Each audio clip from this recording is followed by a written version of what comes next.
A wife of 30 years tells 911 she beats her husband to death with a hammer after years of abuse. Was this self-defense or just cold-blooded murder? We've got Rukiah Drosty, who is the daughter of Donna Ray Williams. She's with us now here on the show. Give us a sense, Rukiah, was your mother a victim of abuse? I do not believe that my mother was a victim of abuse. No, not in the way that not in the way that people are saying or hinting towards, or not in the way that she claimed she was. Absolutely not. And how do you know that? I lived in the house. There was a very long history of abuse in the home. There was always a lot of alcohol in the home.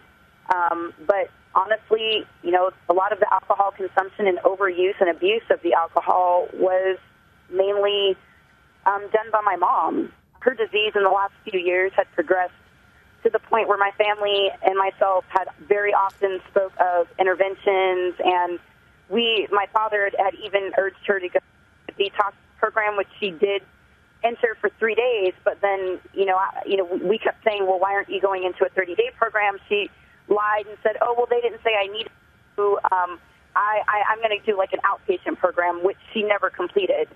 I truly believe that my mother was mentally disturbed. There's no doubt in my mind that she did not have some underlying mental issues that had gone undiagnosed. We had all tried to help my mother so many times. And I'll also tell people that, again, people don't understand. They don't know. They weren't there.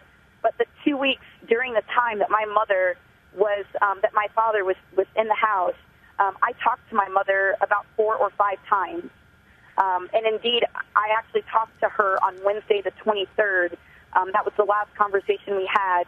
I had actually called to talk to my dad, and I, needed to ask him a question about my car. And my mother proceeded to tell me that, they had been out in the yard that day. Everything was totally fine. We were out in the yard. You know how Dad likes to be in the yard. But he ran to the store, and when he gets back, I'll have him call you. And she did not sound those 2 weeks like anything was wrong at all, other than the fact that she sounded inebriated every single time. But that was extremely normal and pretty much the way my mom was, and everybody knew that. That was close to the family. Is it possible there was a whole other side maybe you did not see, or do you believe you saw pretty much what was going on? You feel you have a clear picture? I feel that there may have been some things that no, obviously I wasn't in their relationship, but I'll tell you what, I'm a 33-year-old woman. I have 4 children. I'm married. Before I got married to my husband, I was in an abusive relationship, and I was scared to death of that relationship, scared to death every single day. And everybody that knew me knew it. There were markers, there were signs. I can't sit here and lie and tell you that I saw signs that my mother was in immediate trouble and needed to get out of that relationship.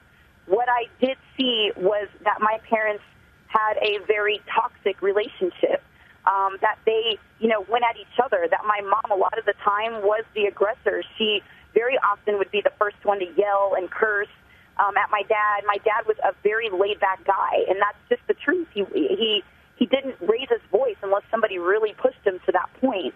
I was witness to arguments where, from the next room where I could hear my mom just yelling and cursing, and my dad very low, in a very low tone saying, Donna, stop. Donna, knock it off. Donna, that's not true, Donna.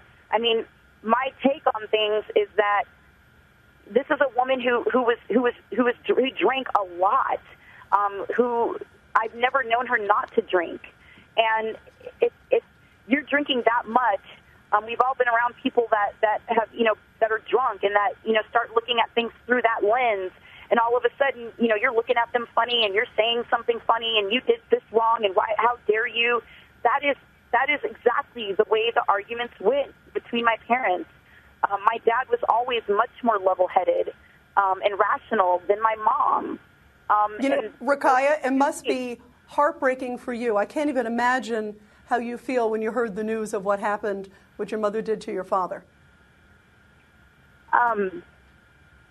it is absolutely heartbreaking, and I'm devastated. I will never, ever be the same. But as soon as I heard people saying things like, oh, maybe it's true, you know, maybe she really just was a poor, abused woman who was battered for 30 years, I took classes. I've been to counseling. I know what battered woman syndrome is. She did not suffer from that. My mother suffered from mental illness and an addiction problem.